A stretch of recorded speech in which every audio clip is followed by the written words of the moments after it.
friend. I'm going live right now, so what Yeah, do we it's got? okay. What trend do we got? Hello, my friend, it's me again. There's a love and something here for real. Seems like forever. Um, do you recognize Bell's Too Hard, Adele? I do recognize Bell's Too Hot a Dale. It's a good question. I don't think that you remember The most of what you context. drank on the mountain. The context of that, yeah. Yeah, that's fair. That's entirely fair. Just What's curious. going on, everybody? Welcome to this week's special episode of the Source 4 show. It's Friday the 13th, baby. The best holiday of all time. I'm your Well, host. I'm Edwin, Source 4. How are you? Together with my friend and wonderful co-host. yeah, I couldn't figure out what you're doing. You asked I don't fucking know. I'm rhetorical. It's rhetorical. We're doing it and then live. you left the dead air like it's Blue's Clues. Hello, Emphasis. everyone. Emphasis. Are you excited for this week's Source 4 show? Are you? Because I think you should be. Great. Did you know that we're celebrating 1309, as our friends across the pond call it? 2 days after You America's did? greatest holiday, 9/11. Do you know what 9/11 is? Are you sure? Your dad says it was an inside job. And it was Cheney's fault? You can stop with the pregnant pauses anytime. Okay. I'm down to stop with that. Give me 5 seconds. Oh, my goodness. I'm not wearing this the whole time. Abandon the bit. 12 I'm seconds abandoning in. it for the sake of audio quality. Oh, my goodness. But anyway, we're here. It's another week. Another time's gone past. It was 9/11 this week. How long do you think we're gonna have 9/11? Do you think we're ever gonna get like an actual like day off for this, or are we just gonna eventually forget it and like stop doing anything on 9/11? The only thing I could see is shifting and having a remembrance day of some sort. Yeah. But like they didn't do it for Oak City, and Oak City, like maybe because it was domestic terrorism, but like the jingoism of it is a little overplayed. Like it is a tragedy, and I probably should make less light of it than I have. However, I think there are many other worthy holidays, and there's enough tied up in it. This is where the poison brain comes in, or maybe the cynicism, and we'll see how much you agree with me.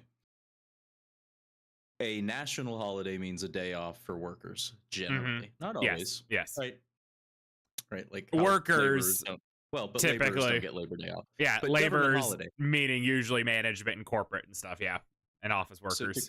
So to create a new one, you need to eliminate an old one. Otherwise, you're giving the people more time off. Is one of the biggest factors against it. Or you make a holiday where somebody doesn't get time off, and how does that play to your base when you're the people that are having to hand out these? Like, I'm tiptoeing around a line here without getting full like conspiracy brained on here, but like you probably won't get a 9/11 holiday until they finally decide that they don't need an MLK Day anymore. Yeah. I remember like this is going back a little bit. I guess in fairness, if we moved away from the Christianity part of religion and moved into the politics part of religion, like I could see that working. That'd be a fair trade. They won't give up on the military holidays. They probably won't kill July 4th.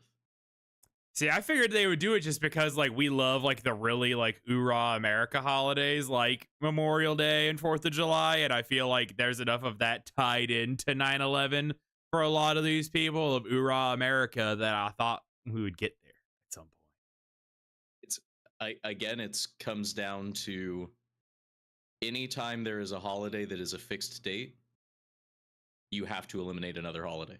Yeah. Because you can't, if it was an observed holiday every 4th weekend or whatever.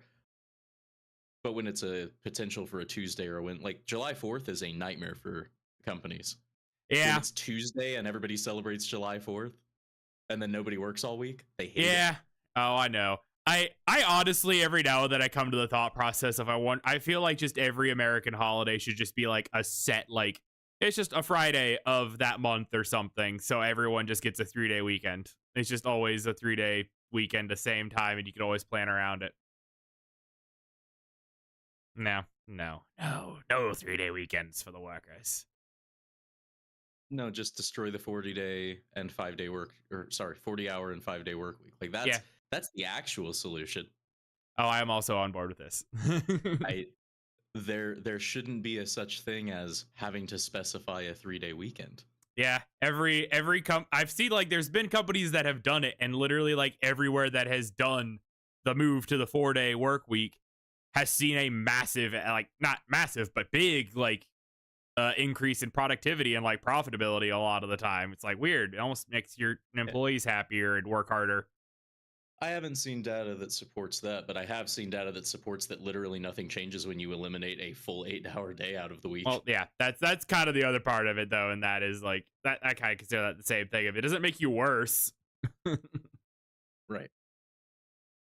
I don't know. I like hospitals already do it, like, right? And I mean, Dougie works a a lot of 4-day work week. offices, like a lot of businesses, I know teachers that only have 4-day work weeks now at like elementary and like high schools. Like they just don't pay. But They don't want to. charter town. No, this is like public school. Like they just don't want to pay like for. There's a whole mess of things going on with funding of public schools in the state of Texas that are a fucking nightmare right now because they're trying to move to this charter school nonsense. But I know way too much about it, but not quite enough to have a full in-depth analysis of it. But That reminds me, I need to talk to your boy in Denton. Oh yeah. I could maybe have him be head tech somewhere very shortly. Dope. We'll see. He likes his gig. They got a lot of great benefits being there. But regardless, anyway. I don't think the great benefits offset the pay. I'll talk to you about it more later. But no, sure. Yeah. A technician should be making like bare minimum 40 to 50 an hour, and I would bet that he is a quarter of that. Maybe so. Because public schools, especially in Texas, and not maintaining anything. Yeah. Regardless, so you didn't do a lot of like gaming or much this week because you were traveling for the work times. But while you were gone, I did some stuff. So I got a few things we can talk about this week. I guess firstly, because it's a little bit further back in my memory, I'll talk about it more. Or I'll talk about it first because I don't know how much I will have to talk about it. Beetlejuice came out last weekend, and I went and saw that. I rewatched the first one because I'd seen it like a year or two ago. I rewatched it again. I went with my mom, so we watched it again because she had never seen the first one beforehand. Oh, like in theaters? No, just watched it at home. But I went and saw Beetlejuice in theaters. Yeah. So you meant I went to my couch and turned it on the television. I went ahead and watched it. That's more. There's a word that when they're missing. It was a Texasism. You're good. But I went and done that. I went and did that thing. I said I was gonna do, and I did it. I was just curious because I also would bet that movie. I think they probably did. Absolutely. Probably. Oh, I'm sure there's somewhere that played it like this last week or something. But I mean, it was a fun time. Like it's not a great movie. It's not like a 9 or 10 out of 10 or anything. I don't think the first one is. The first one to me is like a very thoroughly fine movie. Like it's a good time. It's 6 or 7 for me. Maybe it's like a fun, like spooky Halloween movie. There's certain things I want more of out of the first one. And then the second one kind of has a lot of the same sort of stuff going on. I mean, have you best cast members? You mean the one that's or the one that's sexual assaulter? One of them. The dad was bad. The dad was a bad man who's still alive. Apparently, is what I've heard from other commentators. Lydia's dad or whatever. They kill him in this movie. They flat out just. I get them and the dead people confused because they're not characters. Yes. Like neither of them are like the main characters of the movie are not characters, really. Yeah. And then the family, it's because that would be whoever they killed off, and then Kathleen O'Hara, right, are the Yes. ones that are Yes. alive, and then the Mhm. ones that are dead are Alec Baldwin and Yes. couldn't tell you, couldn't gun I to my head, can't couldn't tell me. remember her name. Because She the was daughter's Winona Ryder, right? Yeah, the daughter's Winona Ryder. She's Lydia. She's like the main character of this, even though she's not really, but she is. She's the main character of the Yeah, first I movie and just this one. for me, it's we can dig into some if you want to get into plot points or whatever else, but like Beetlejuice has always been more of a vibes based thing, and it Absolutely. was like the kids friendly way to get somebody into Tim Burton if they weren't already a Batman fan. Yeah. And I think so much is because what's the original 87 somewhere around there? What, Beetlejuice? 88. Yeah. Huh. Okay. 19. Look at me guessing and I, still being close. I know the exact year. That's the only reason why I was like, I knew it off the top of my head. It was But 1988. But so like you had Beetlejuice. Literally the next year was Batman. Batman Uh huh. Returns in 91, maybe 92. Like for 15 years, that was the Tim Burton vibe, and some of it got a little bit weirder from there. But now, if you wanted to get a kid into be watching Tim Burton things, it's Yeah, like just throw on Coraline, Nightmare right? Before Christmas. Coraline is not a Tim Burton Yeah, film. the other one, the Wiener Dog There's movie, or yeah, the there's Corpse Bride. Frankenweenie, there's Corpse Bride, there's Nightmare Before Yeah. Christmas. No, but that was what I was trying to say, is like they in the late 2010s, all of a sudden he became a children's director and did Yeah, all of his yeah. Disney movies, and you're like, oh, okay. Disney started throwing money at him, and he was like, "I'll take it." I mean, they always kind of did some stop motion stuff in like the original Beetlejuice and like a few other things, so it kind of blended No, themselves to each other. But yeah, it just, that I think is why Beetlejuice holds such a special place in people's hearts. yes, And some of them had the animated series. I never did. I was gonna Like talk I knew about that it that a little existed. bit in some of like the And stuff that's then been happening around this movie as well. it's the Michael Keaton of it all. Like Yeah, that Michael movie, Keaton's great. you remember that? You remember the original movie for Michael Keaton? Some really uncomfortable scenes with Michael Keaton and Winona Ryder. You do not remember Winona Ryder outside of that. And then A lot of people, I the think, remember Ayo her Banana because Boat they. song. A lot of people remember Winona Ryder just because they were like they saw themselves in her because there was like that time period where they were just putting like goth girls in like the main and everything. Like there was like and all of like the young alternative kids were like, that's me. I see myself in that character and I like them. And I think that's also a lot of why people still kind of have the fandom for the Beetlejuice is like a lot of like the alternative scene and like goth kids and stuff still really love Beetlejuice because for a long time it was like one of the only things they had. It was like anyway. But again, like you remember Deo. Yes. Deo. And then you remember every sequence that Otho walks around in the scene. Like if he enters frame, it's a good scene. Yeah, he's the And one that's then you dead. remember, yeah. Yeah. And then Michael Keaton.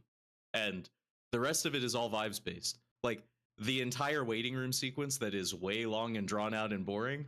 Uh-huh. Yeah. It's It's just a like really good set atmosphere. piece. Yeah, it's just Just a atmosphere. set piece. It There's doesn't so move the story along. It's nope. not useful to the movie. Nope. But It's like you world building. You get the thing with the eyes in the mouth. You got the lady with her head twisted around, or maybe it's her body twisted Mm-hmm. around. You get the Yeah, guy that's it's in great. pieces. Like, again, I understand where the love comes from. I do too. Looking back at You it and putting it in couldn't- the context of when it came out. Yeah, Yes. you just couldn't sell me on getting interested in. It's like the Ghostbusters sequel. It's like the I don't know. There's They're doing this a lot. I know. Oh, Top Gun, right? Like Yeah. any of these where they're like, oh yeah, we ran out of ideas, so we're gonna make a sequel to something. But rather than maintaining a property and a license that we've been doing, which I don't think that there's anything creatively solid there of just making another one Mm-hmm. of something you've made 20 of. Uh-huh. But it's so weird to me that they're like, no, we're just gonna make another of this exact movie that we made 25 years ago, and we're going to loosely cast a young person to be the main character from the original film, and then do the original film beat for beat, plot for plot. So it's not quite there's a few parts of like the original one that do kind of come back, but I will kind of give them credit for like they don't do as many of like the member berries kind of shit as like a lot of Oh, these yeah. movies tend to I'm do, and I'll give them credit for yeah. that, honestly. Well, I'm not saying that there's going to be a cut of each individual joke. I would guarantee you that you get a sequence where he goes showtime, right? Probably. I Not going to say actually don't think he says it. I don't think he says it's showtime in this one. I don't remember, at least if he you're going to get does. a sequence where they go Beetlejuice, Beetlejuice, Beetlejuice, but more I'm thinking more the broad lines of, is he trying to trap somebody into being married to him forever? Yeah, Okay. kind Finger of. on the nose. Finger on the nose. Core plot point.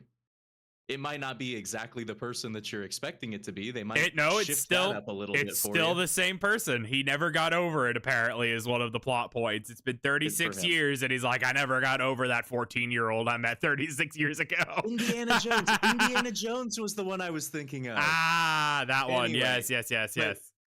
but like, I don't know. Like, I hope that people that watch it enjoy it.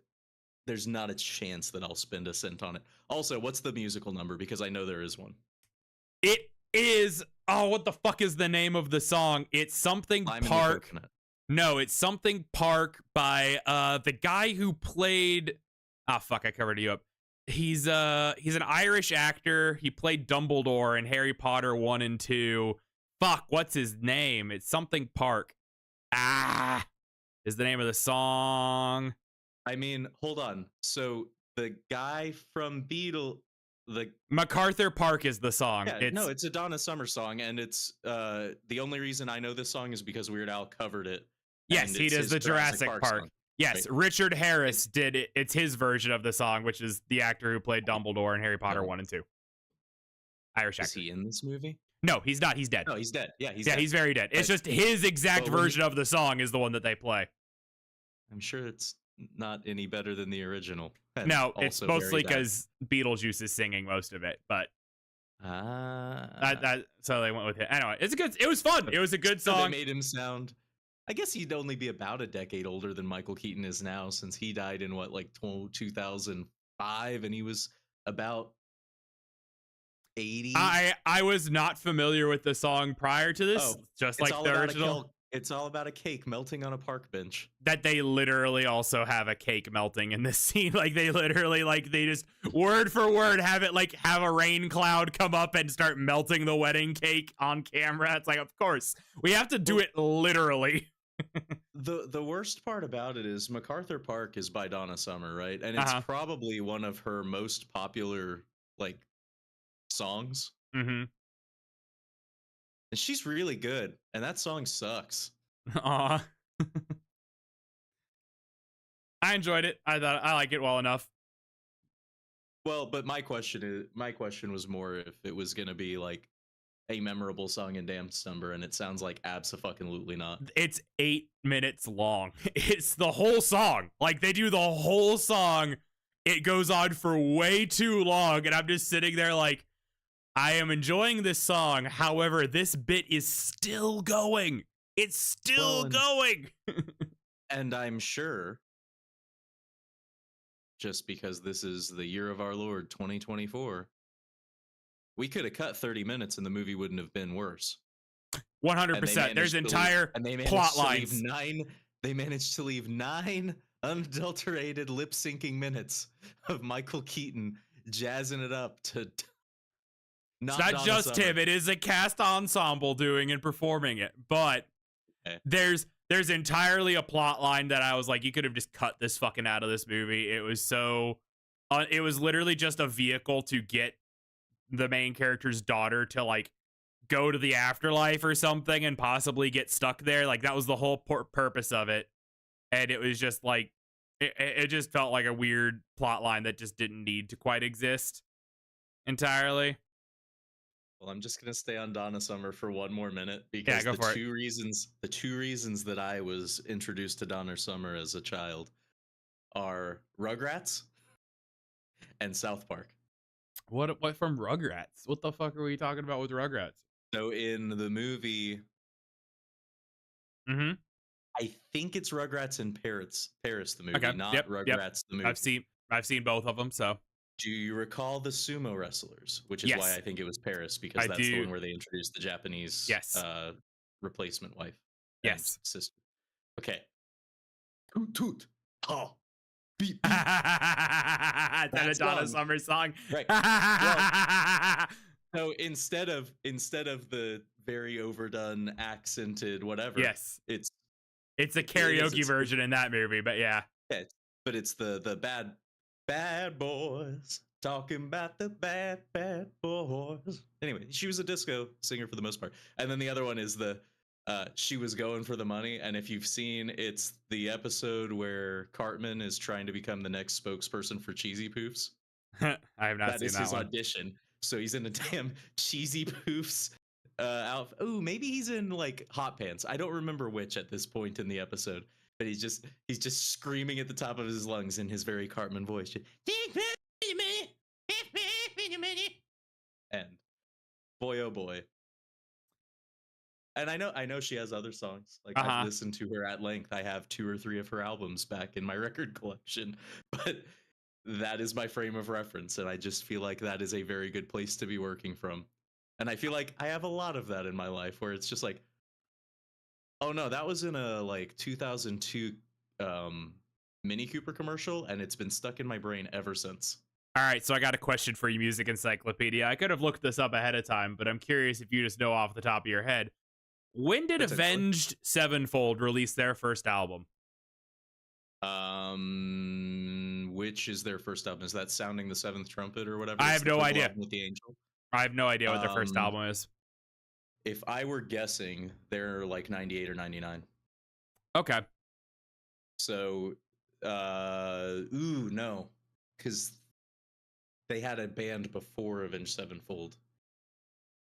I'm not a big enough Avenged Sevenfold fan. I was just curious if you would know just out of off the top of your head. Let's find Yeah, out. We can find this I info am in out. fact looking at it. Okay, 1999 is Hey, there you Foundation go. and Sounding the Seventh Trumpet. So, Sounding the Seventh Trumpet was released in 2000. So hold on, we're gonna take a side detour for a second because I started searching in Google and it was like trending in Google, and it's the top two are China retirement age and North Dakota abortion, and I don't know what either of those stories are about. And that's just very fascinating to me. Sorry, I got distracted by that. It was very jarring. But so I was asking because there's a character in the movie who's a ghost, and like that's the reveal that like the Winona Ryder's daughter can see ghosts, is that they're like, turns out he was a ghost this whole time and he died like 22 years ago, and he had an Avenged Sevenfold hoodie in like his bedroom or something that it caught my eye, and I was like, I was trying to figure out if that band actually was around when he was alive, because that's what I was more trying to figure out, and it sounds like the answer is yes. So they were 3 albums in by the time you knew who they were. Yeah. Oh, yeah. The first ones I knew were like Bat Country, like, and then like City of Evil. 2000, which was like 2004. Yeah. Yeah. And that was their 3rd album. So yeah. I would argue that those are their 3 albums that are sort of worth listening to, but not even really. They've got like a few fun songs here and there, but like, yeah, I'm not like I'm not the biggest Avenged Sevenfold like no, I know, sycophant or anything. I was just curious. I like a lot of their artwork. That's about the biggest thing. I will never judge somebody for being a fan of Avenged Sevenfold as long as they don't really want me to listen to it all the time, and they don't like that stupid fucking 20-minute long song about fucking his dead girlfriend.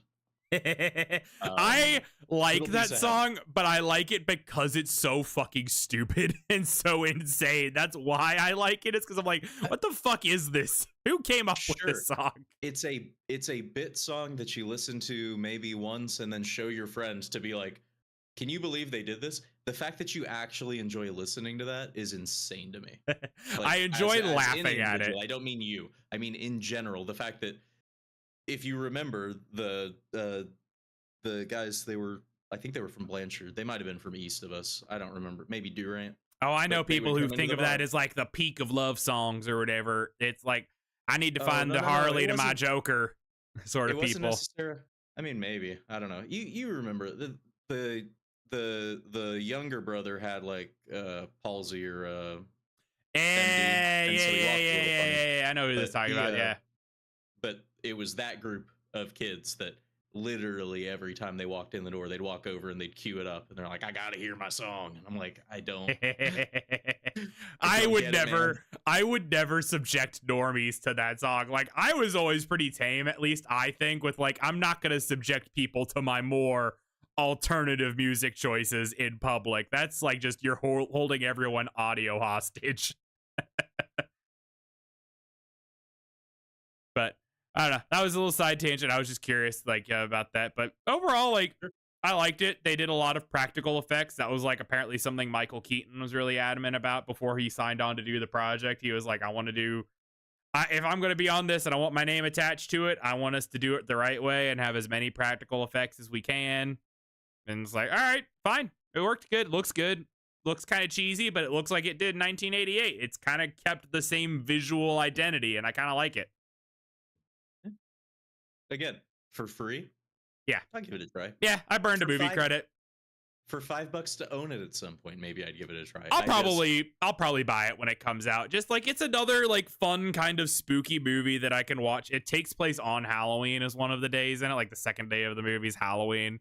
Just like a fun like Halloween movie for a lot of people, I think. But I like some of the choices that they made. Like they flat out the one parent that was like a piece of shit actor in real life. They fucking killed him off in like the first 7 seconds of the movie. Like he isn't even in it, but his character is. He's just a ghost that doesn't have his entire head because he got eaten by a shark. And they illustrated his death via claymation, and it's very funny.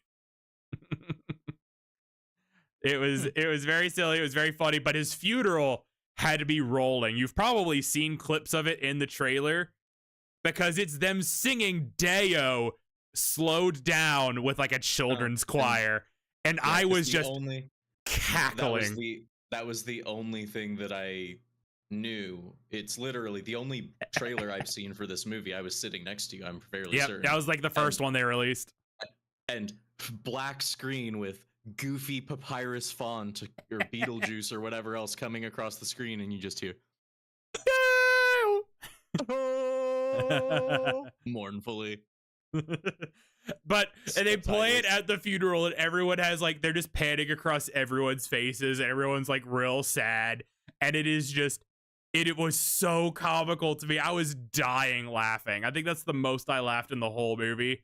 Partially because I in my mind it was almost making fun of like those silly trailers that are like, let's take this song that everyone remembers, but play it slowly and dramatically. At least it had like a narrative reason to be in it, which was something that I thought was fine. So on that subject, which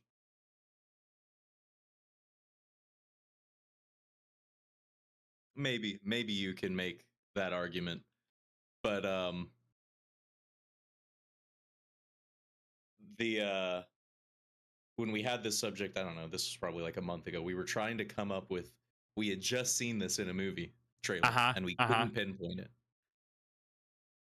In the Joker and Harley Quinn movie that I'm blanking on the name of, Folie du or whatever the fuck it's called. Folie du. Folie du. Ménage à toi will be the sequel when they have Joker Jr. played by Timothy Chalamet. Oh God. Don't speak that evil into existence. Somehow this shit got greenlit. I know, I'm amazed. I thought it was a joke. But it's for once in my life. And it's the funniest fucking thing. And like thematically, I'm sure it works, but you know that song, right? For once in my life, I got someone who loves me, right? Yep. Like, oh, I know. Upbeat, but beautiful song about how you found love, someone who needs you, and you need them in return. It's a great song. For once in my life. What the hell? That's the other random bit of news before we move on to whatever else you've got. But you are very aware of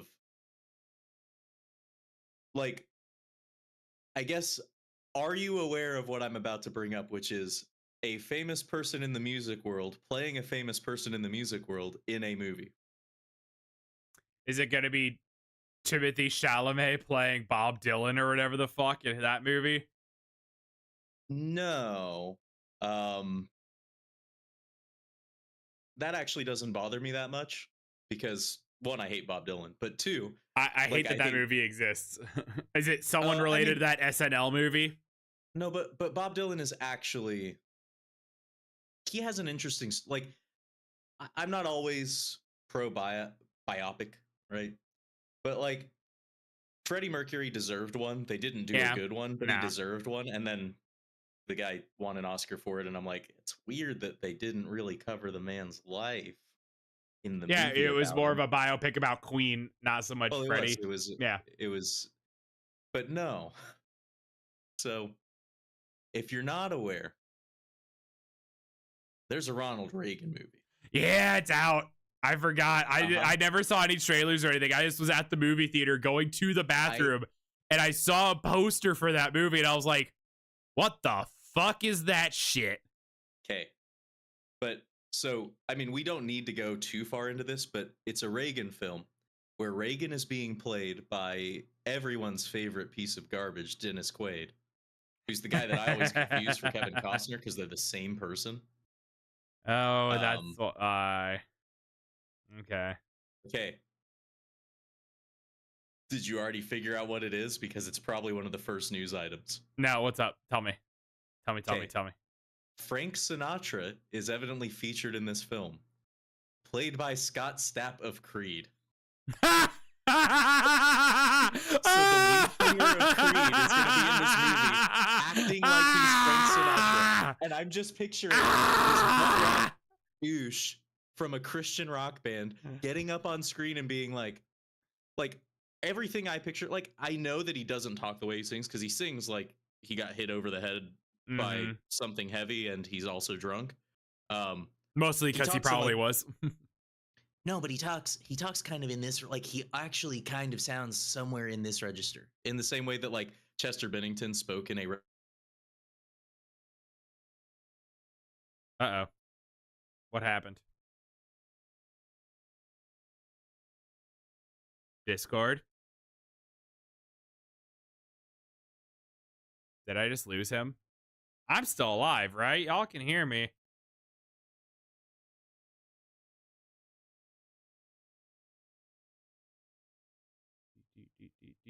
Um, hmm.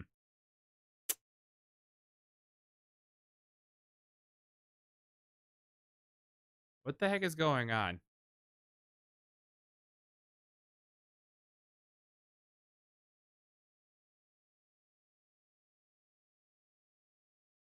We got clones of me.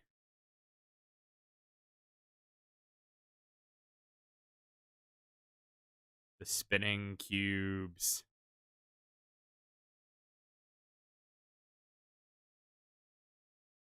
This is the wonders of live. We're doing it live, everybody. Let's see what this is. You coming back?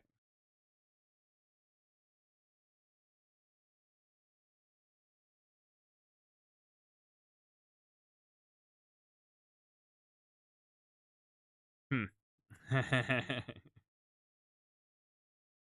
Well then.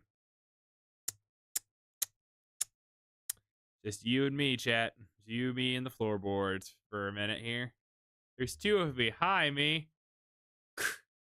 fantastic. Welcome back. Yeah, we'll try this.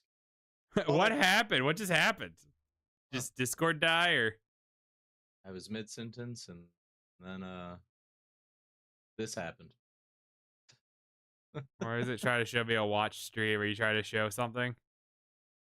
Yeah, I'm just showing your face because you froze on my end. Oh, cool. You froze on mine too. Dope. It's all good. Well, Yeah, Discord got mad at us, I guess. good. It's all to say that I think it's going to be real goofy to watch that guy try to do a like made man mob guy Jersey accent Yeah. and try to do a Frank Sinatra impression. Like, That's just such a wild choice of a person to be Frank Sinatra in this movie. well, Like, it's almost like you're making it's like a parody of him or something. but again, you walk in there playing, which again, I don't know why you've got Sinatra and Reagan. I guess because like Hollywood in the Hollywood era same Reagan, time era, Reagan was yeah. never a big, yeah, he was never a big shot in Hollywood. Like, I don't know. He was always like a C-list actor. Failed actor, Um, failed upwards, yeah. but it'd make more sense as like Elvis or someone of that ilk, because I feel like he could Yeah. maybe do that. Reagan Like, was the governor of California at one point, wasn't he? yeah. Yeah. So maybe that was why. I don't fucking know. Who knows? I Maybe he mean, was hanging around with them at that time period. Sinatra spent time in California filming movies, and I'm sure that's how they're going to tie it in. Is like I'm sure. one of the Sinatra making a film to write off a tax debt, or Uh-huh. as a favor to some mob boss. Ronald Reagan is going to be a cowboy in the background.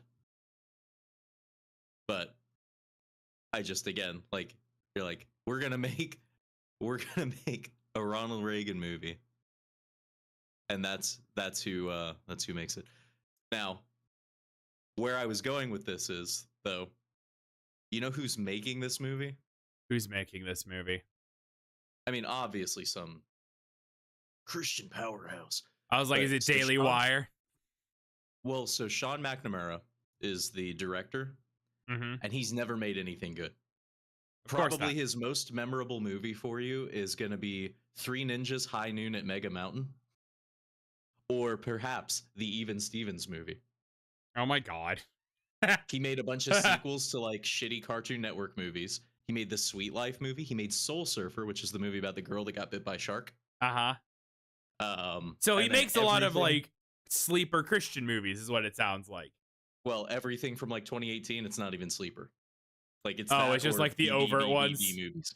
But he was a children's producer. Like he was a Nickelodeon, Disney Channel, Cartoon Network guy. And he made the one Three Ninjas movie that has Hulk Hogan in it. And that's the guy who directed this piece of shit. It's based on a book that is all of the nice things about Reagan with none of the bad things. I was gonna say, I didn't look into this movie at all. If it was actually like a movie that looked at Reagan as like he really was or something and wasn't just like a glaze piece about him, it could be something interesting to watch, but I don't think that's at all what it is. I think it's just a glaze piece for like, Ronald Reagan was so great, our country's gone to shit since then. He was the last good president, yada, yada, yada, yada, yada, yada, yada. Christian country, faith-based, blah, blah, blah, blah, blah, blah, blah. Okay, but it's even more telling. Right? So he did like a sort of hit piece movie on Hank Williams. He's done a couple of the writer, this is the script writer, sorry. Did a couple of other like pretty shitty things since like 2011. Prior to that, he did a documentary about Dirty Harry.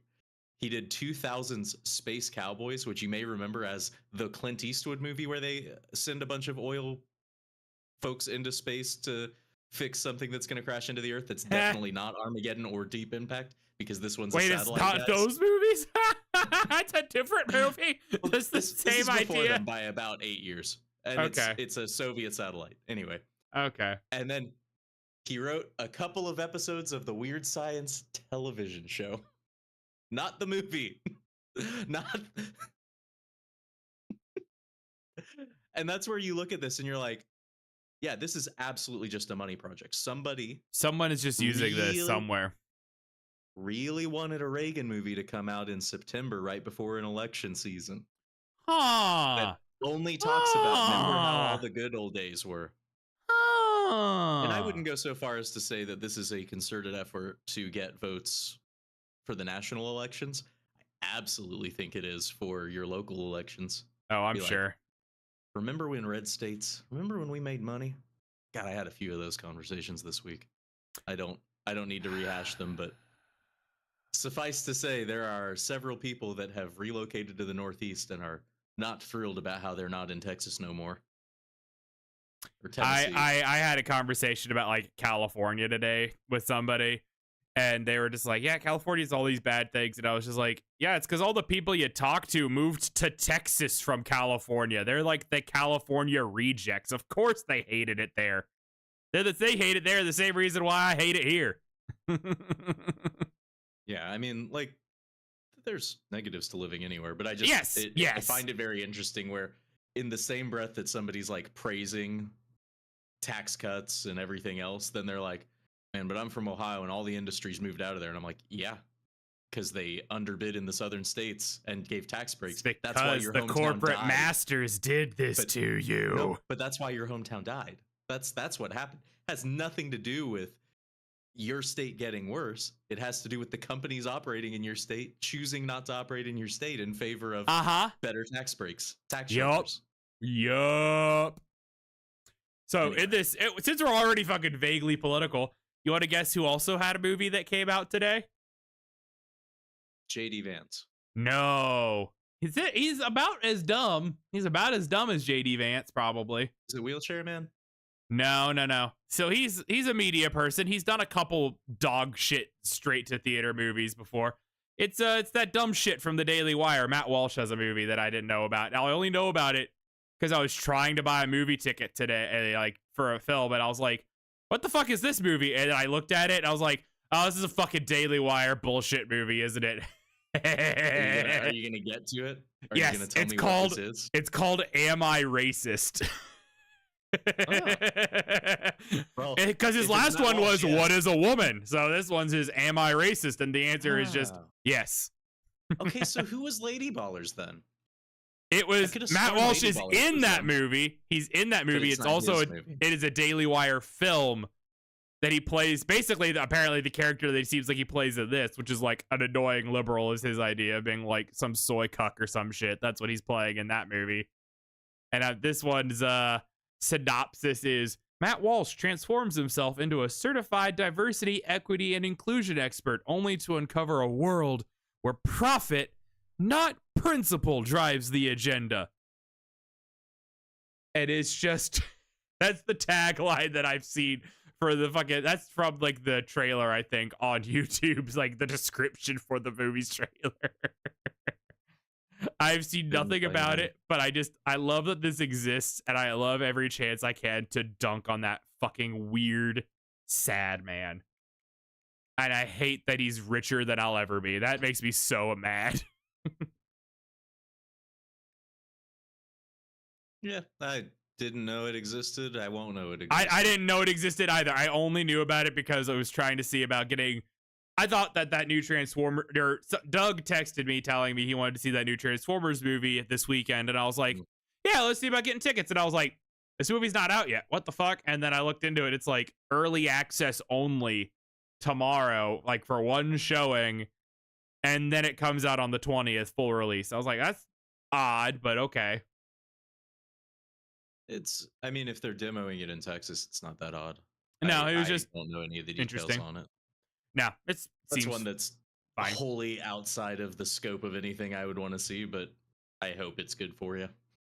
I'm just interested in it. I'm interested in any of the projects that aren't these weird live action, and I like animation as a medium enough that I'm like, if you're gonna try something different, I want to see it and just be like, what are we doing here? Or are we doing something different again with the Transformers franchise? Let's go. Yeah, it just reminds me of like mid 2000s animated Teenage Mutant Ninja Turtles and Transformers, and I'm like, I don't think that needed a I'm feature hoping release. it's gonna be closer I to don't like think the that newer. needed billions of dollars of cast. Yeah, I'm hoping it's getting closer to like the more recent Teenage Mutant Ninja Turtle series and like that style of like fun. And I don't know. We'll see. It'll be fun. I'm gonna go see it next weekend. So when it's out. Well, are you aware that the Daily Wire is making an anti-woke Snow White movie? Wait a minute. They think Snow White's woke. What's woke about the new Snow White movie? They had like a black dwarf in the last Walt Disney movie or something. I don't know. I don't have an answer for you, but it's public domain now, so they are making that's their first one. It's in they announced October 16th of 2023. So who knows if this piece of garbage ever gets made? Yeah, there was a Black Mermaid, fact, Brian. Disney's woke. Fun fact. The Snow White 2024 film redirects here. For the Disney film, see Snow White 2025 film. And then in the notes, hold on, because this is why I'm laughing. Release. This film is expected to be released in 2025. Oh no, that's probably it. Hold on. Ew, Gal Gadot. That's unfortunate. Rachel Zegler. See, Snow White's not white. Okay. No, and it's because so Gal Gadot is the evil queen in this one, but then also Snow White's not being saved by a prince in this one. She's the proactive one, according to Gal Gadot, and that's what they're upset about, I think. Yeah, I genuinely couldn't tell you. The mental gymnastics these fucking people go through every didn't need it to get mad about this shit is so funny. But that's the thing is, when you leave it to your media and your dumb shit podcast, it's not nearly as funny to me. Like, it actually kind of upsets me that people just pick at the culture war. But theoretically, they're making a real ass movie.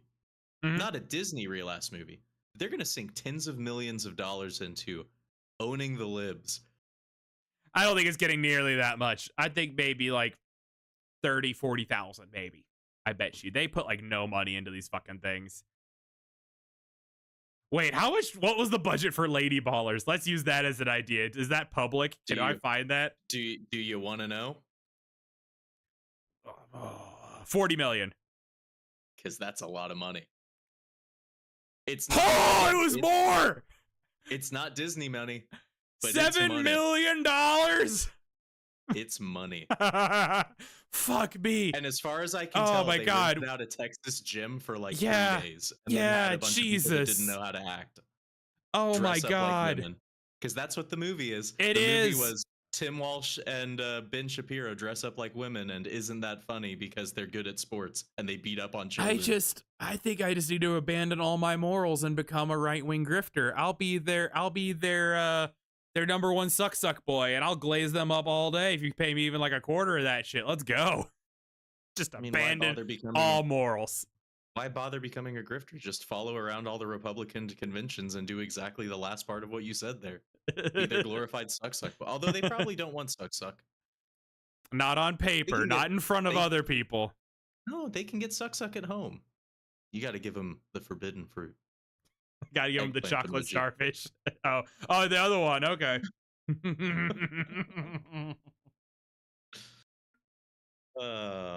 Which again, not a problem, except for the fact that they've made it a problem. I'm saying make money being a male sex. Hell yeah. Yeah, fuck it. Let them. And then you get to fuck them over too at the same time. Double one. That's against terms of service.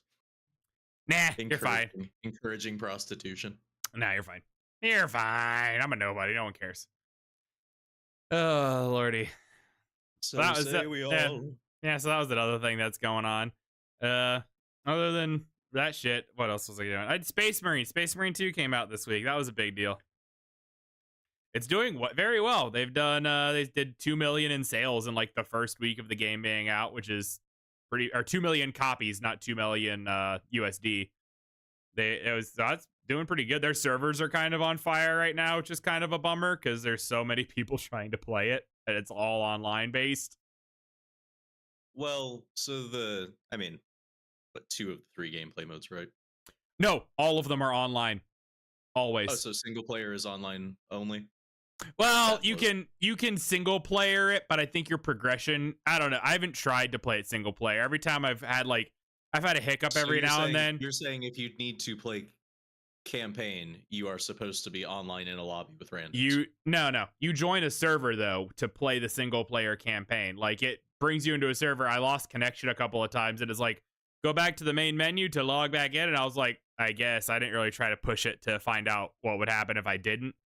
But so the reason things are going for people that are actually trying to play the multiplayer modes, I bet that is it's going fine. So the problem with the servers mostly is it's just taking a long time to load games and find matches. Like the matchmaking side of it is what's taking forever. The actual matches and stuff, once you're in them, they're working fine. It's just the matchmaking itself is dying. It's like really struggling to connect people to each other. But like, I don't know. They're thrilled they outsourced that to Epic. Yeah. The thing is, so it's like, so there was some misconceptions about this game when they were launching because I think they didn't give good messaging on their marketing about what was co-op and what was not. Because originally they were like, co-op campaign, and everyone was like, cool, so I can play through the entire story mode with me and my two friends. They're And still advertising it that way. And you can.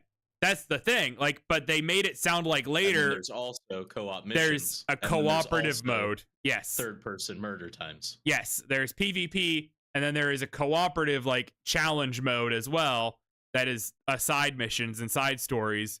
But when they announced that part, they made it sound like you couldn't play the campaign co-op. It sounded like it was only that side 6 missions was co-op. Oh, yeah, I was never under that assumption.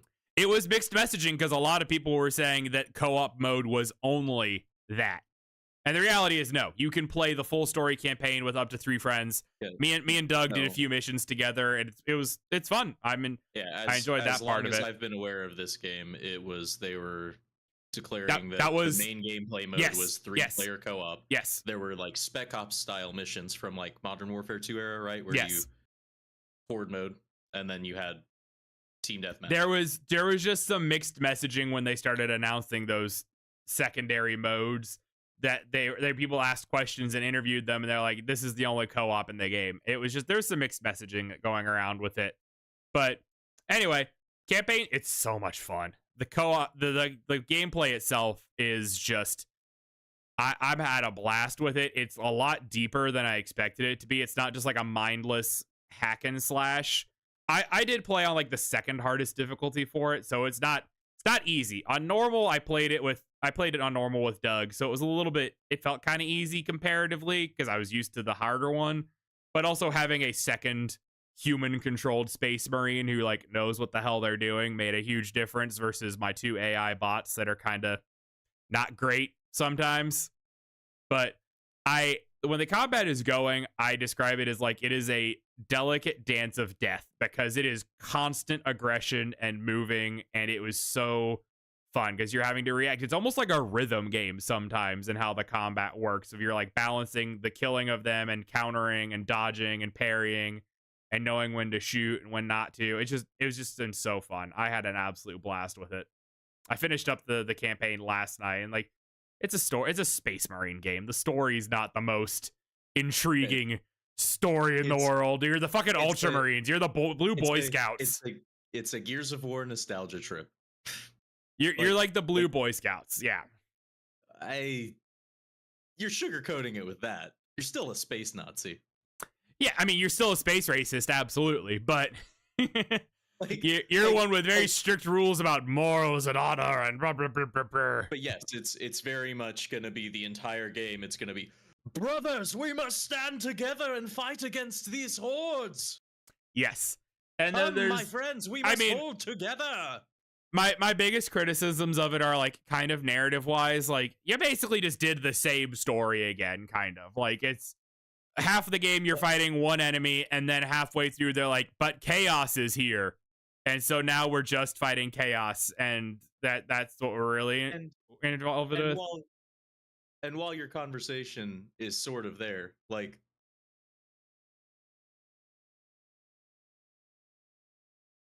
I know that you have some love for lore for somewhere in the 40K universe. There's none that's good. No, the lore's dog shit. I don't really care about the lore. I like individual stories, but like for the most part, I'm not the lore guy. But they never were gonna make a 10-ish hour campaign, probably. It's pretty damn long. Okay. But my point is, a video game single player shooter campaign. Yeah, it was never gonna be anything other than you gotta beat the big new baddies that are invading, and you're having to fight against insurmountable odds, and you somehow succeed. Possibly a great sacrifice of self. Yeah, I got like maybe 10, 12 hours, I think, out of the single player campaign. But like, yeah, I just was kind of hoping for like, they were hinting at a couple of things narratively where like I was curious. It was like, I mean, we get the chapter master of the Ultramarines. He shows up towards the end, which is kind of like a big deal to have a named lore character in the game. But like, other than that, everyone's just generic nameless characters. But what the fuck was it? Halfway through the game, they're like, yeah, Thousand Suns are here. It's Tzinch Chaos Marines is who we're fighting the rest of the game. Huh. Yeah, I mean, I'll give them credit for all of the Chaos Legions. They kind of chose like the least popular one maybe against My reaction was The very other much ones. to the fact that you pronounce the T in that, and I've only ever heard it Zinch. Tzinch is how I've always said it. That's I always no, heard you're. it, and it makes I'm more not. sense to me. I'm not criticizing one way or the other. I I've think got it's no because dog in this fight. I think it's because I've heard Games Workshop employees say it that way, and that's why. Because like, if you don't know, their They're U.S. British. headquarters are in my No, backyard. they're British. They do everything wrong. Yeah, and they have like demons called Tzangors, which are like Tzangors or whatever. But anyway, I've just always called it Tzinch. Yeah, again, it was just a solitary reaction of you said it. It took me a second to process, and I'm like, that's what he meant. And also, yeah, fine. Like, again, this was always a popcorn game, right? Yeah, Whatever you want to categorize it as. Maybe it's not AAA, but it's as close to AAA as we've gotten for this console cycle. We've been coasting on remakes for 5 years. honest to God, yeah, Might as well do a reboot, which is what this is. Like, pretty much. it's fine. It's again. Do I think I'm very glad you're enjoying it? It's just the game from 2010, And and but we haven't honestly gotten one of though, those in a while. I'm okay with that because like it doesn't need to be. It knows what it is and it's doing it, and that's kind of what I like about it is the simplicity of it. It's not trying to be something more than what it needs to be. You know? Well, so this is where my question comes in, which is, what functionally do you see in this that's an upgrade over whatever it was 2011 Space Marine? 2011. Like, The melee combat is a lot obviously it looks deeper. different. The melee Okay, combat is a lot deeper. because I didn't play a whole lot of the first one. I thought it was a bad God of War knockoff, and then it turns out it was a bad Gears of War knockoff. That The other other people one really focused a liked. lot more on shooting. The other one had a lot So- more shooting involved. This one Right. like is very melee focused. Well, so for this one, it very much feels like, from what I've seen of it, they've done a simplified version of Arkham Combat. Like, they've dumbed down roughly 2012 Rocksteady combat. It's what it looks like initially. And then in the actual gameplay, so there's like telegraphed attacks that you can like parry and dodge. And then there's blue ones that are like you could always parry if you press the button on time. And then there's red attacks, which you can't parry or whatever. You can only dodge. But outside of that, there are just regular melee attacks that you can parry and you need to. And if you counter them correctly and do a perfect counter, you can reply back like it stuns them and you can shoot them in the fucking head and do massive damage and usually execute them afterwards. Yeah, So, but that's not telegraphed. Like it doesn't like do big flashing yellow every time they do those attacks. And I was like, it took me a while to pick up. I'm like, why the fuck are these Tyranid warriors absolutely kicking my ass? My bullets aren't You're killing not pressing them. Y enough. I wasn't parrying enough. I was like, these attacks like just Again, were it wrecking may me not and have stunning me. may not have been baseline. It might have been like only in Darkest Night mode, and I might be thinking of the wrong Arkham game. But just like there very much is a flow to where yes, there is the flashing white that you can counter. In harder difficulties, you don't even get the telegraph marker. You just have to know when the attack's coming and get that rhythm down. But there would be where it's like you're getting a 3 stabs, but you're going to take damage on the first 2 if you don't tap in and sync, and only the third one was the one you could parry. Right? I'm assuming that's very similar, where it's they come in with like a stab, stab, stab, stab, and then you get the chance to do the like tail grab or whatever. That's the animation that you're actually getting. That one's usually, that one's like the big one to like, and that one I think it does it very smartly, and it's usually to make sure you can get your armor back because you're constantly like your health is slingshotting back and forth constantly, like in the harder difficulties.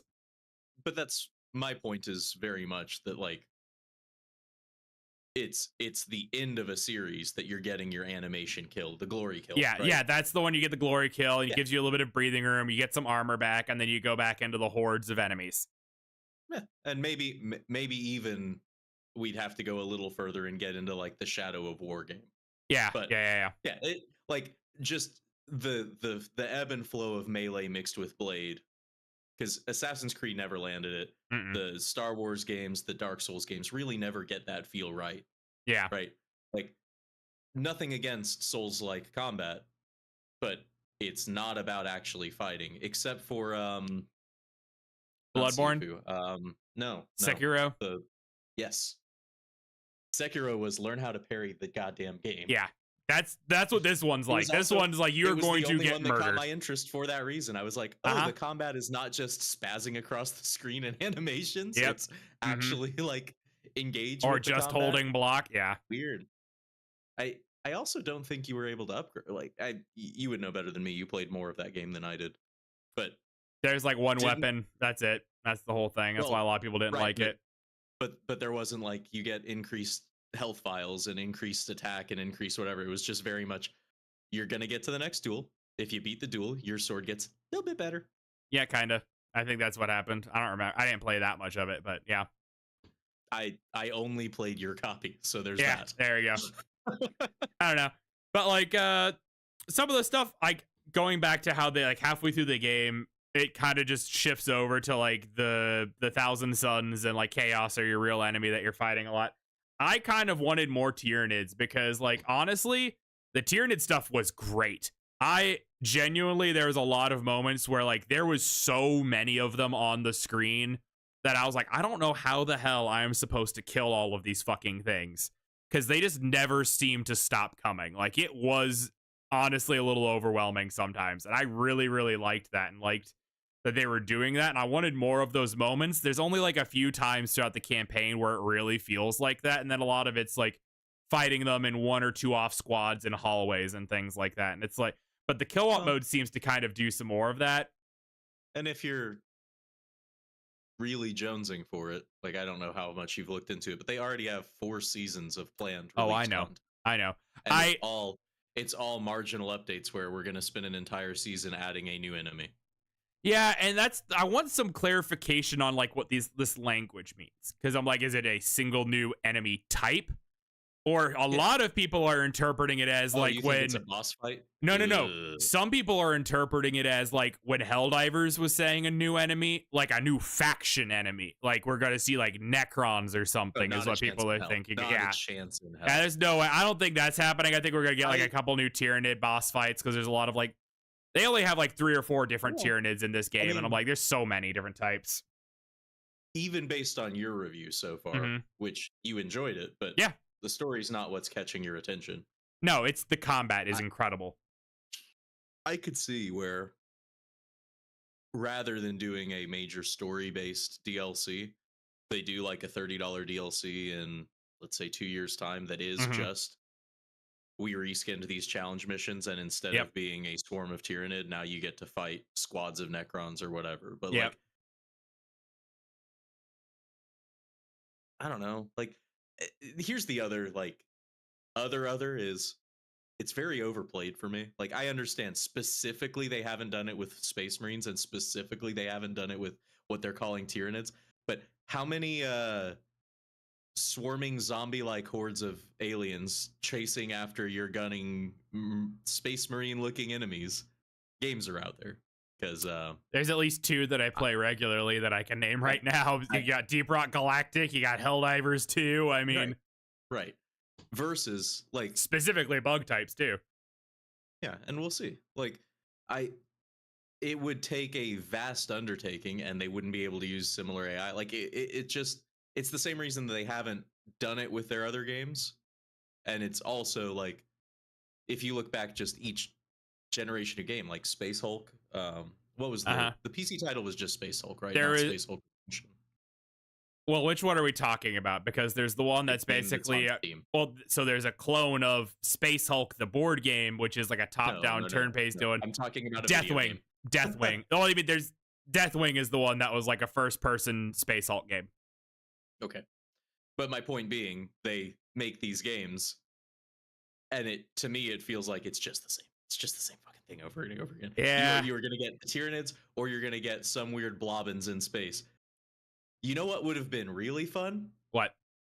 And they already did it in the first one, and they didn't bring it back for this one. I want a grimdark, super serious bullshit take where the big baddies are us trying to stop some orcs trying to fly into space on some makeshift rocket. They don't have the guts to do it. No, the orcs were like the best part of the first one, honestly. Like, they were so funny. I loved them. I love the war boss from the first game. Like, he's one of my favorite characters in video gaming because he just shows up and goes, "Oh, Space Marines, you ain't stealing my stuff. I'm gonna crump you, I am." And I'm just like, "Yeah, you tell him, Orc War Boss." Right. His name's But Carface. but I would love for like exactly the game you're playing, except you're on a secret mission and you're having to fight through hordes of uh Tyranids and Sinch and Uh-huh. Slanesh and whatever all these factions are in your way. Maybe even throw in a scattering of Chaos Marines, right? Just to get Hmm. that challenge in there. And they're all trying to block you from getting to a like rocket pad launch site where there's just hopes and prayers sitting around Well, so and like the orcs hitting the side of it with a hammer. one of my favorite things Come on, about go, don't you? one of my favorite things about the story, though, I was thinking about this. You're not supposed to think about the story too much in this game, but there's genuinely a moment where, like, once chaos shows up, with the story plays like we're here to like save the planet from the Tyranids. No, no, no. No, we For were there the to get one item and get the dude who was involved with that project off the fucking planet.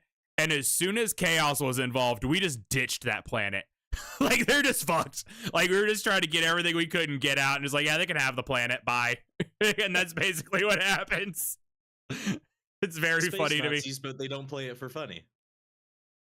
Yeah. The Imperial Guard are great. They're very funny. Like they're probably like the best part of the story. Like they're just being like, we will drown them in our fucking blood. We don't fucking care about any of this shit. Fucking kill them. It's like, all right, have at it, bud. I mean, again, I'm not a 40k guy. I always No. play when I played Imp Guard. I always characterize them differently, but also I only like more time. I really was hoping. So like, what I was getting at though is like they played with like a couple different factions and stuff, and I was kind of hoping that since we were doing Tyranids, like they were acting like there's data slates and stuff in the game that tell like audio logs that give you people's perspective from like before the Tyranid invasion started happening. And it sound like the whole time they're acting like something's going on. They're being real shifty about stuff. And I was thinking, I was like, are we getting the Gene Stealer cults, or are we getting something with like maybe Dark Mechanicus or something, which is a really like subculture that like not many people even know about existing in the first place. But I was like, it's gonna be wild if we got either of those. Then it was like, nah, just Thousand in Suns. world or in fandom, because they absolutely have a whole ass game based on that shit. Oh, and more in the fandom. Like the game might exist, but it's not very well known a lot of the Yeah, time. It's not one of their better ones. There's literally a Warhammer 40k Mechanicus that's like a tech. Oh A yeah, tactical yeah. battling game Yeah, that is a little bit different, but that I I don't know. thought did well enough. Maybe Yeah, not. it did I don't know. okay. But like, what was it? I was talking about the Gene Stealers would have made sense narratively to me because usually they are the precursor to a Tyranid invasion. Is like they've always been there already, and we're kind of subtly guiding like the society to make them weaker so that the Tyranids can just invade and take over and move on. I don't know. That would have been interesting, but that was my thing. I thought it was like could have been a more interesting faction, but Thousand Suns are cool, I guess. They're just more Space Marines. But yeah, that's They're kind of blitz. They can't be counted on to be creative. they're playing it safe. I'm hoping that the success of this game though, and like how well it's doing, just gets me some more. I just want more of them. I just get me them. I just want them to fight other enemies. Just let me have fight other enemies. I don't care. I just want more Space Marine. I What? I just like that concept is so bizarre to me. Like I understand liking a thing and wanting more of it, but the idea that you think there need to be more 40k games, it's Oh, just they're absurd. Like, well, it's because patently there's a lot absurd. of bad ones, and this is like the good one. I want Uh-huh. more of the good one. No, but that's not how creativity works. Like creativity is this one do good, people like this one, we gonna put more money into it. They're still gonna end up with some real stinkers. Well, how many Blood Bowl games are there? Two. 4? There's only two, and the second one's bad. There's at least 3. There's at least 3. Hold on. The second or third ones, whatever the most recent one was bad. That's all I know about it. There was a Blood Bowl game that released in February of this year, Blood Bowl 3. Oh, that one's real bad then, because I remember Blood Bowl 2 being. It's the sequel to the 2015 title. But again, like, technically that's canon.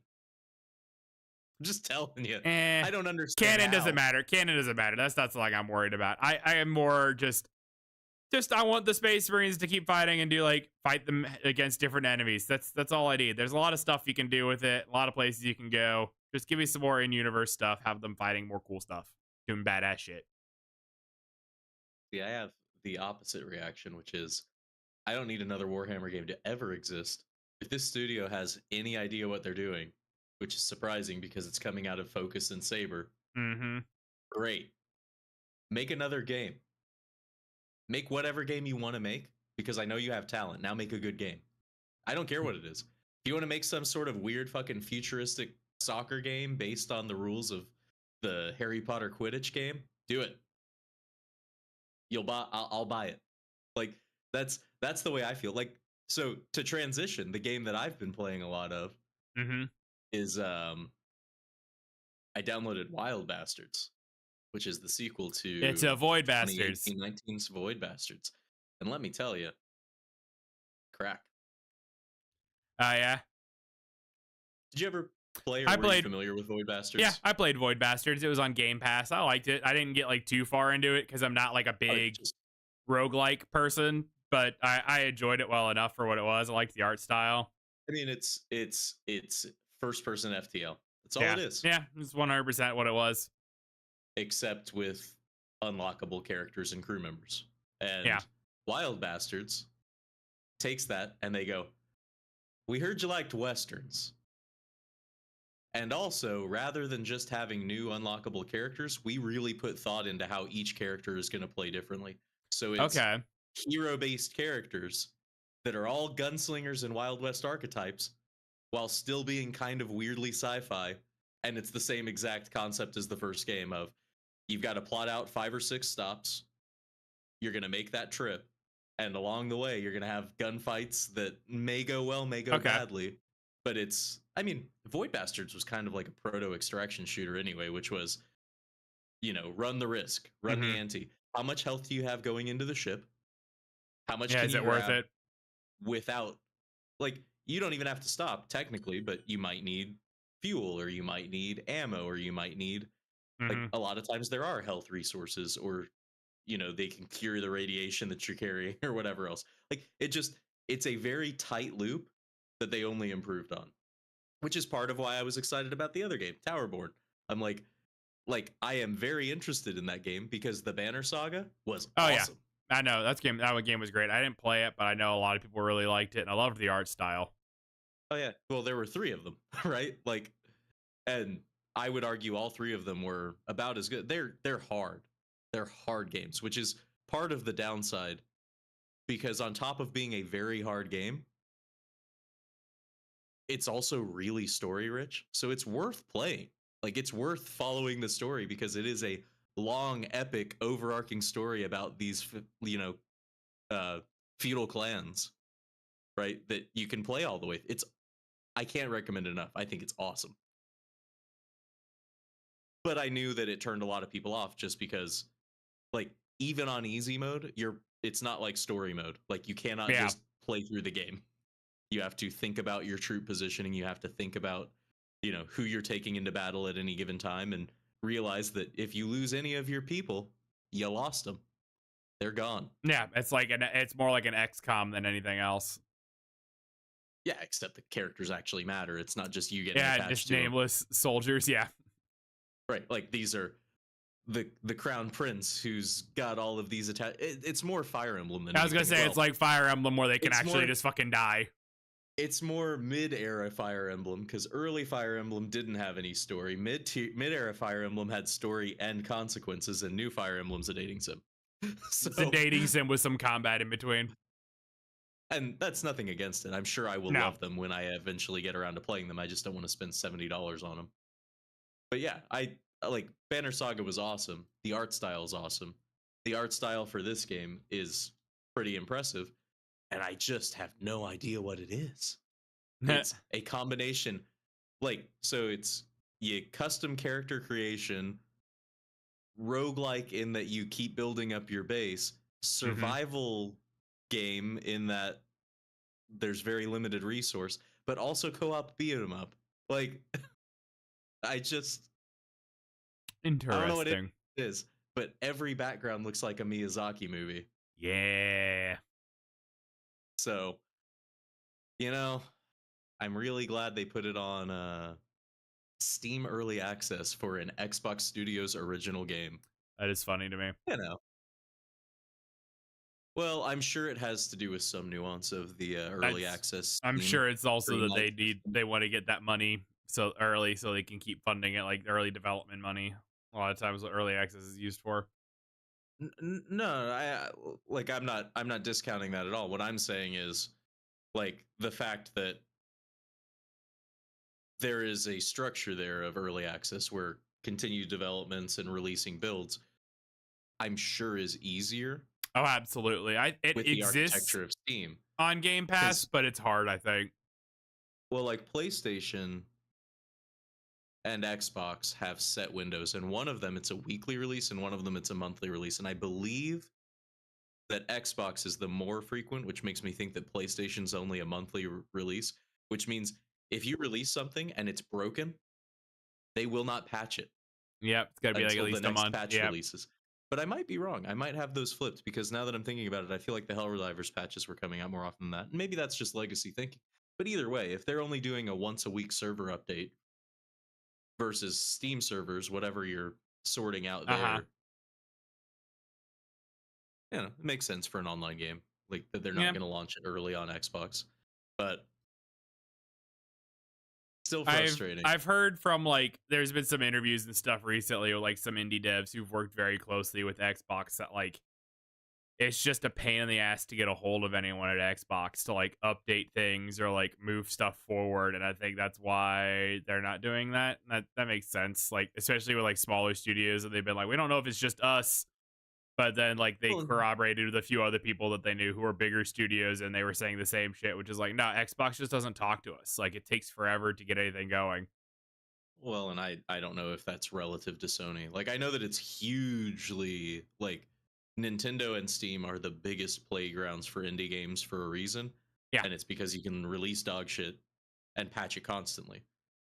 Um, where actually, never mind. I don't know that there's ever an era.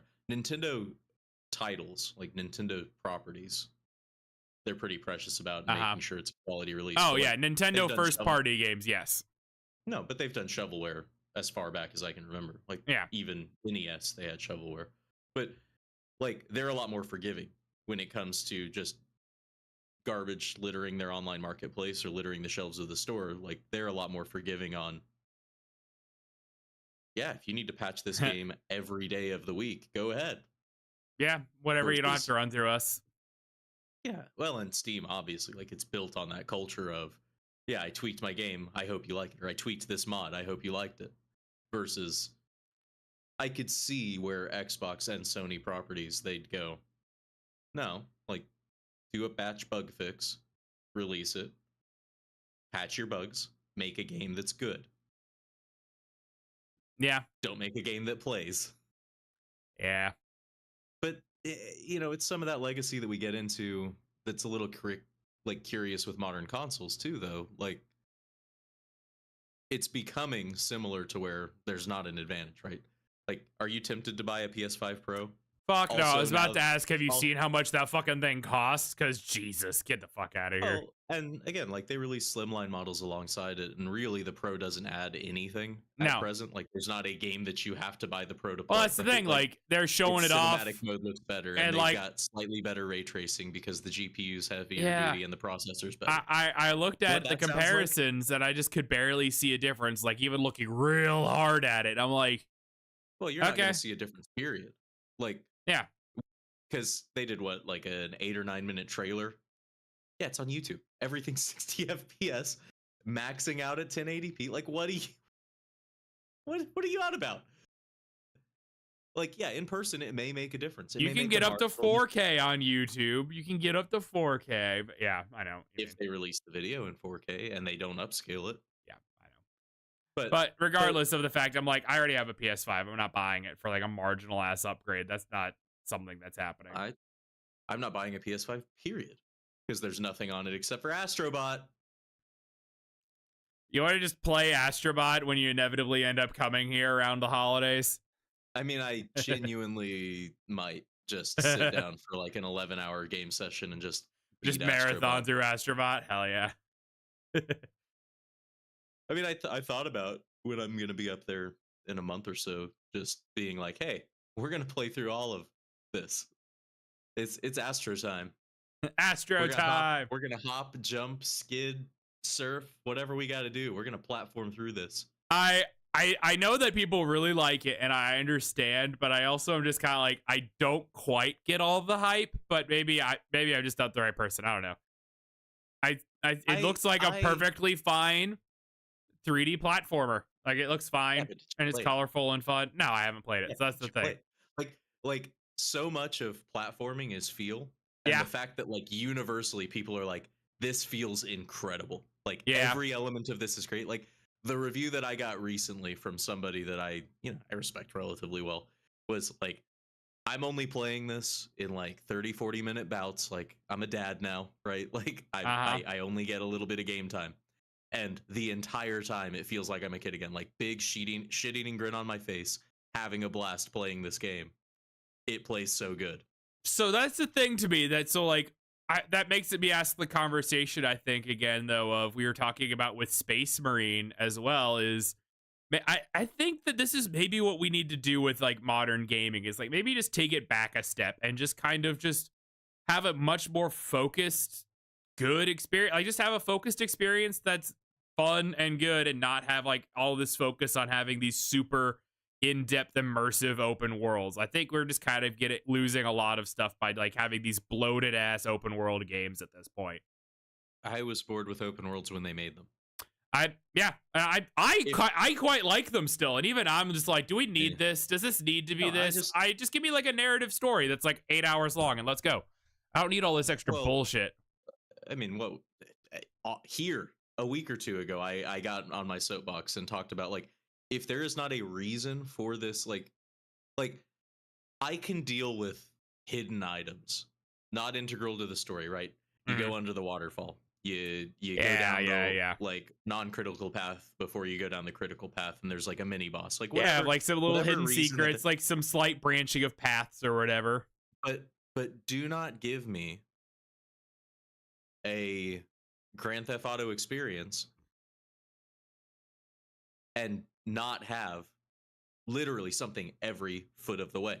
I don't want a quote unquote lived in world because here's the thing, you can't do it. Mm-hmm. You cannot code AI smart enough to make this a It's not fun there lived yet. in experience for me to be a guy walking around the streets of LA or wherever I'm supposed to be. Yeah, it's just not there yet. And it probably never will be. No. That's at least that's my hope. Right? So make what you're trying to make. If you can't tell me, like if you don't have an elevator pitch that intrigues me, and it can be as simple as, like I know you harp on Uncharted, but like Indiana Jones, but game. Yeah. Wow, you did it. Good job. Yeah. No, Right?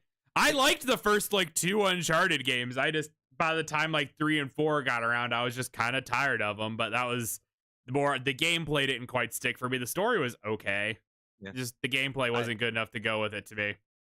I started playing them around the time 3 came out, and like 2 through 4 are the highlights. The first one is rough. But Yeah. 1 and 2 are basically the same game, Yeah. which is they just added a second half, which is the train sequence, and you get to go to the mountains and you shoot yetis or whatever. But like Yeah. the first one is Curse Nazi Gold Submarine, the game, Yeah. and it real fall apart halfway through. Like again, I tend to play games if there's stealth option, I'm going to utilize the stealth. Like I enjoy tackling challenges my own way. If you want to make a shooter, make a shooter.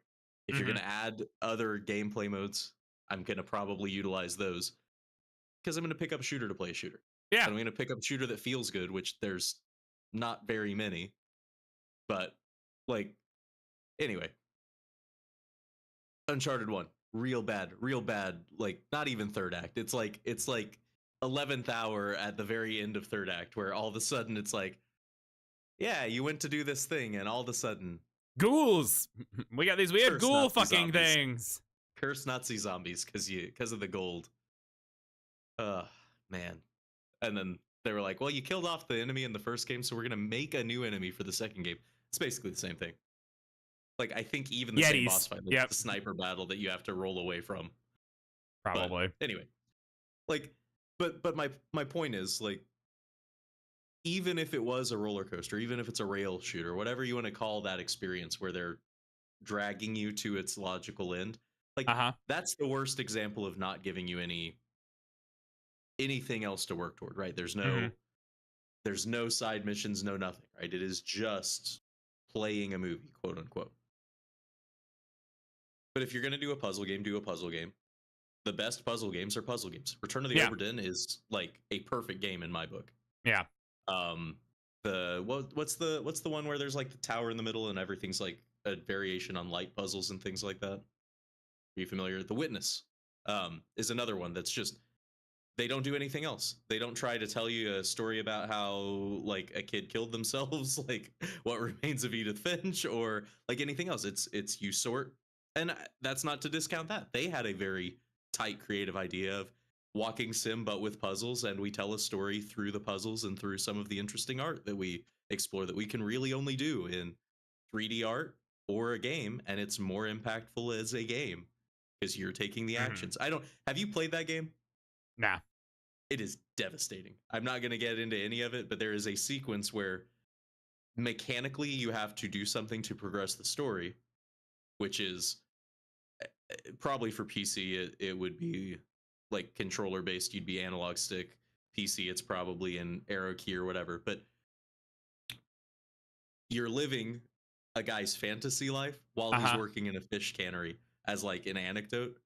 And so it's just genuinely, it's like down, over, up, over, down, over, up, over. So you're doing the factory thing. And by doing that, it's like a little bit of a rhythm gain sequence that up in the little like thought bubble / imaginary world, like it takes over and there's these other things happening to the same rhythm. And then the guy kills himself on the factory line, like by cutting himself up into pieces. And you're like, oh shit. Oh, great. No, I did that. No, but I did that. And I was him. But it's a lot of that. Like it's a meditation on like mortality as well as like suicide and mental illness, but told through weird little anecdotes of little bitty like mini game gameplay moments. I would play it. It's also very cheap, or maybe even free, I would bet. No, yeah, I get you.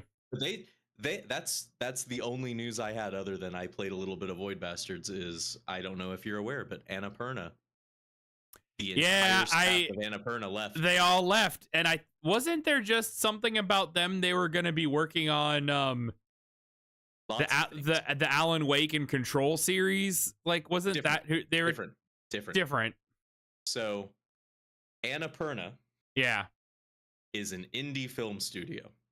Yes. Annapurna Interactive is an indie game studio owned by that indie film studio / Okay, so it was the game division of the film company. Yeah, they all left. Correct? Right, but the games were not being handled. The film adaptations of games by Remedy were being handled by Annapurna Pictures. And I understand. I think that's still going forward. Yeah, and they were producing the Remedy Media games as the side for that. That was like the relationship was they were going to be making Remedy film projects, and Remedy was going to get greenlit and like produced for their games that they were making. I don't know anything about that because Remedy was Max Payne, Control, Alan Wake. Yeah. Hold on. I think aren't they a Microsoft studio these days? No, they don't really have a home. That's the problem. They were an Epic exclusive for Alan Wake 3. They've just kind of floated between a bunch of different places. But yeah, so evidently sometime between 2016 and 2021, they stopped being a Microsoft studio. Yeah. But that's when they made Quantum Break, they were an in-house studio, and when they made the original Alan Wake, they were an in-house studio. Yep, they absolutely were. Interesting. Yeah, and that's kind of like the I interesting part am a of the little story. excited about their sequel, but like, yeah. So hold on. Remedy purchased all of their rights to Control from 505. They bought all of Max Payne and Max Payne 2. No, they're being funded by Rockstar to remake their first two games, even though Rockstar owns the title now. Uh-huh. Because if you're not aware, I they know. made the first two games and then Rockstar made three, and all of them are good for different reasons. No, like Tencent.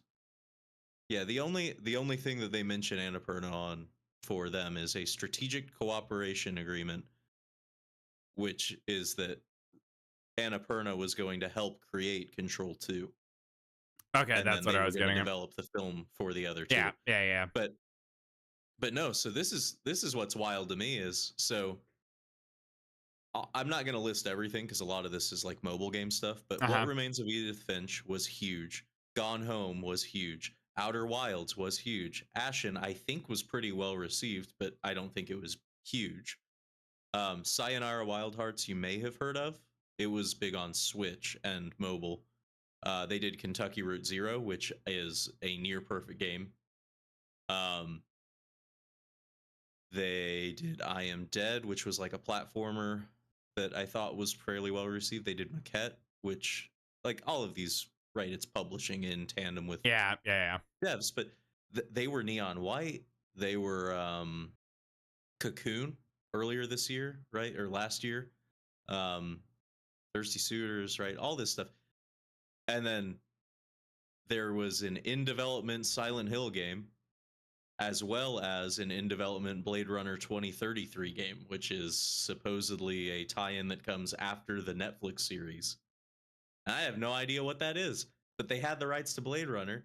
And the whole dev team was like, hey, we don't like what you're doing and how you're trying to make it so that your movie studio and your game studio are like together. So, all of the people that make the games are leaving. You're going to keep the yeah. corporate staff, though, and we'll see what they do. I also thought I thought they were the same folks. No, no, no. The weird Scottish walking sim were the same people as Everybody's Gone to the Rapture, right? That's who that was. Weird Scottish walking sim. Oh, it's really bad. The it probably came out in March or April of this year. Cthulhu Mythos. Still Wakes the Deep. Um Oh, it yeah. yeah, it's just you're a Scottish guy walking very slowly Yeah, around an oil yeah. rig. Oil rig, whatever. Yeah, it was the same people behind Amnesia, I the say game. I say really bad. It's not really bad. It is a walking sim. Yeah. I played through it in about 7 hours and did not enjoy it. Yeah, I've like been I, kind of spanking that one to play in October. Was kind of what I've been doing. and I won't spoil anything. I will say that there's a really easy achievement to get that will only make your game slightly difficult to play, and it's make it so that everything's in Gaelic.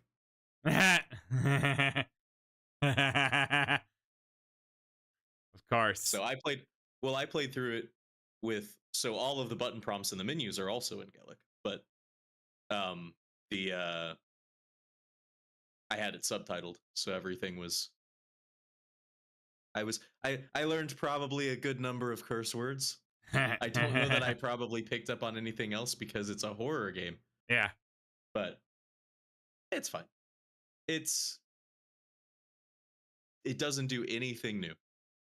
And at points it is very painfully by the numbers walking sim. That's kind of what, like, if it's the same studio I think it is who made like Amnesia and Penumbra and stuff. I mean, that's what those games were too. They were atmosphere and tension over like super Well, see, creative gameplay modes. like Amnesia, it depends on which game.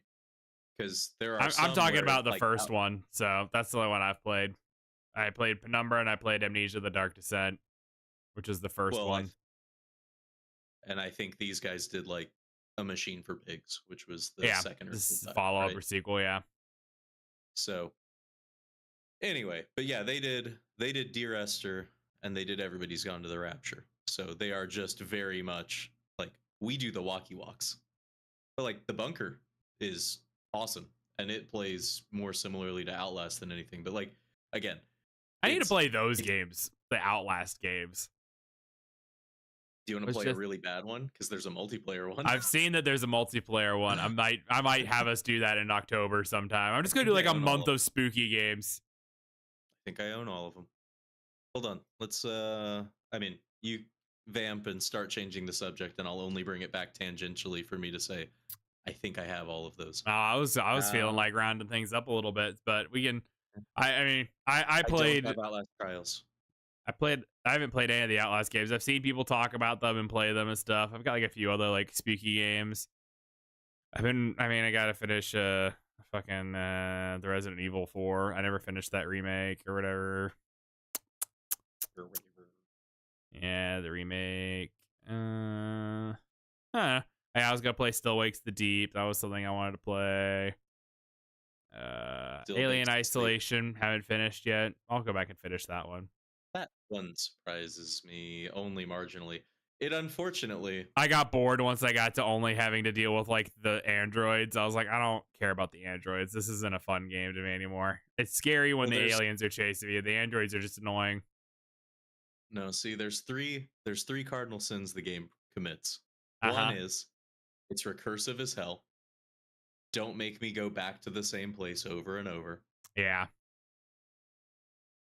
Like if you did something different, maybe, but a If lot of something times had it's like, changed or something in the area, or there was something new I had to do when I came back, okay, maybe. But well, or the simple fix is, oh shit, the power went out, and uh now huh. you have to explore this environment in a In totally the different dark, setup yeah. where the doors don't work, Yeah, I was gonna right? say Or like the something like that. dark or like the gravity turns off or some shit because Dead Space did that a lot. Like you had to go back somewhere, and now it's like, well, there ain't no fucking gravity now, or it's the fucking quarantine happened, and you're shut in this dark room with only lights the health bar on your back.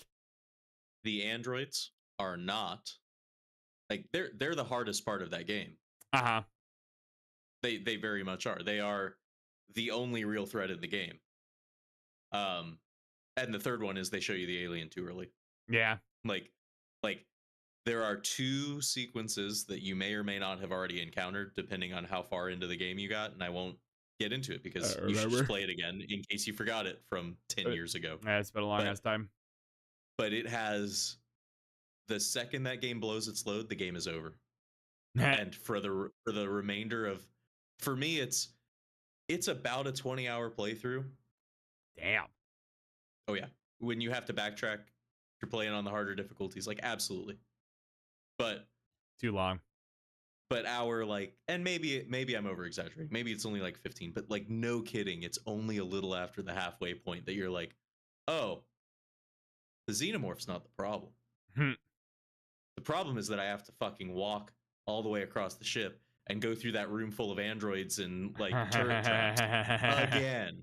And that's where I would have assumed like That might nothing have been against you. why I turned it off. I Yeah. was gonna say that's exactly where I would have figured you would have sat there and been like, "You got it. Nah, fuck this. I'm out. I'll go to the wiki. Yeah. I'll figure out what happened." All right. If you want to park it, park it. Yeah, that's kind of where I feel like I was gonna dial it back a little bit. I mean, we had some good topics going a little like hour and a half or so. It's pretty good. We'll be back.